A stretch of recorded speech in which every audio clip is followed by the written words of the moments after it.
पंडित जी का अंतिम संस्कार कर दिया जाता है।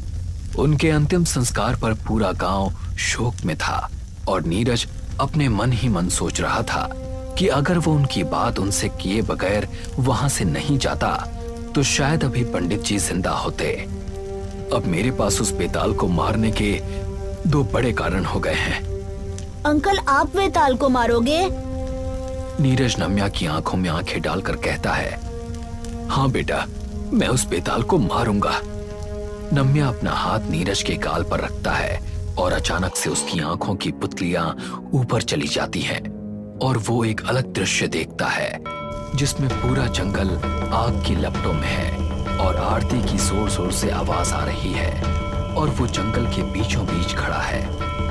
मुझे मारेगा तो मुझे मारेगा।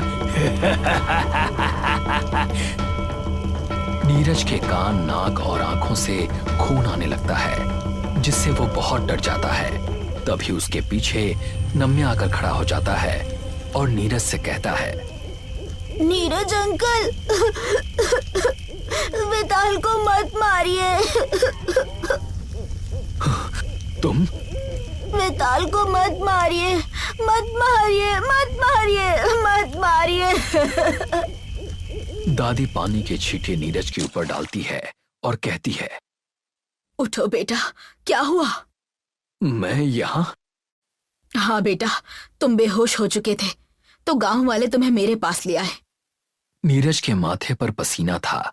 जो दृश्य जो भी उसने देखा था वो सारी बातें दादी को वो बताने लगता है और उसी वक्त नम्या भी वहां आ जाता है।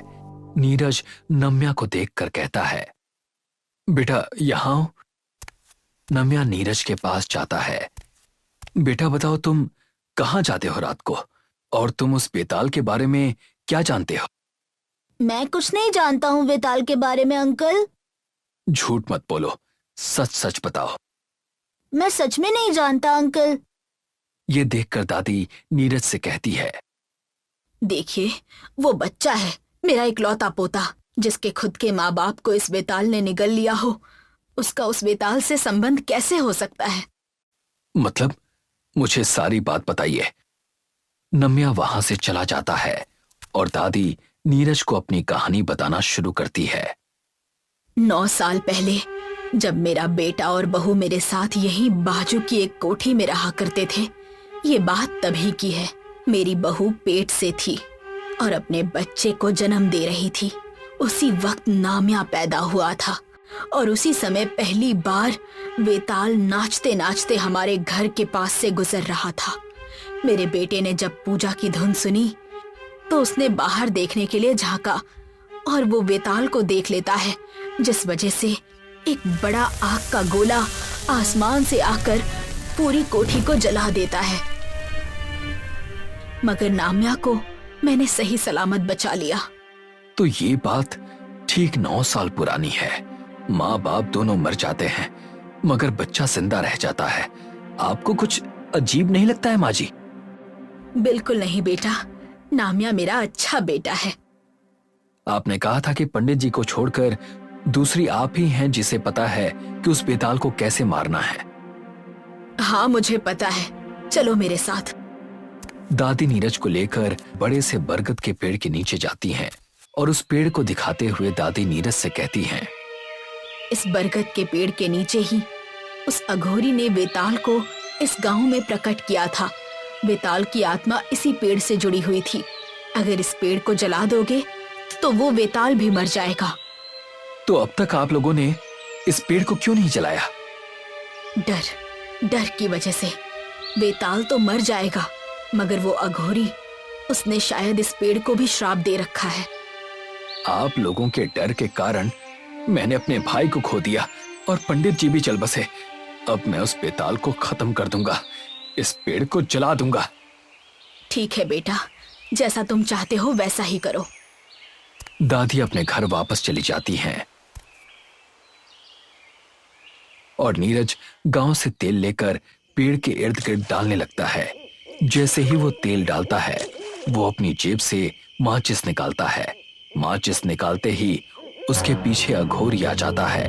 उसकी आंखें पूरी लाल थीं और वो नीरज से कहता है, क्यों तू मेरे घर को जलाना चाहता है? कौन है तू? नीरज उसकी आवाज सुनकर स्तब्ध रह जाता है। वो उस अघोरी को देखकर कहता है, आप? हाँ, मैं अघोरी, वही अघोरी जिसने बेताल को यहाँ प्रकट किया।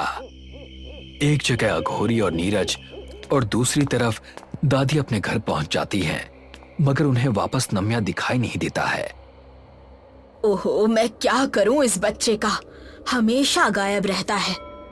दादी के इतना कहते ही पूजा की आवाज घर में आने लगती है और 4 लोग पालकी लेकर वहां से जा रहे होते हैं। दादी देखती है कि दरवाजे के आगे नम्या खड़ा है। दादी नम्या को देखकर कहती है, नाम्या, बेटा जल्दी इधर आ।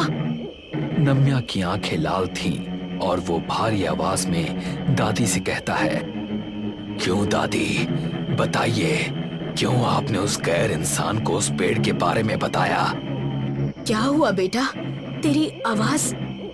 नम्या अपने हाथ को ऊपर करता है और घर के कोने में आग लग जाती है और दादी भी आग की चपेट में आ जाती है। नम्या बेताल में बदल जाता है। दादी मरने से पहले उसे देखती है। दादी के चेहरे पर निराशा थी, जैसे जितने लोग आज तक मरे हैं सभी लोगों को उन्होंने ही मारा हो।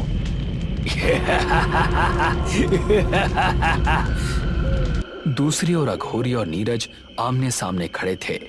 नीरज अघोरी से पूछता है, क्यों, आखिर क्यों बेताल को तुमने यहाँ प्रकट किया? मुझसे सवाल पूछेगा? मुझसे? मैंने बेताल को बुलाया क्योंकि बेताल का इस गांव में होना जरूरी है। अगर बेताल ना हो तो मौतें नहीं होंगी, मौतें नहीं होंगी तो बलिदान नहीं मिलेगा, समझा तू?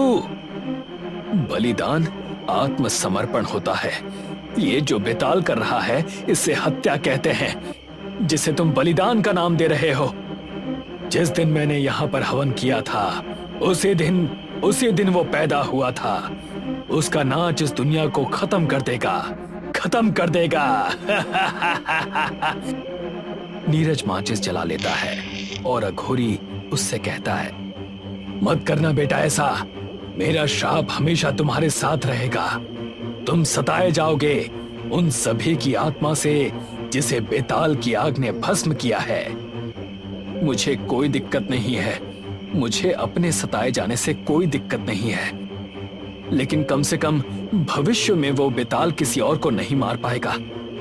जब अघोरी को लगा कि नीरज उसकी बात नहीं सुनने वाला तो वो जोर से चीखता है, बेताल!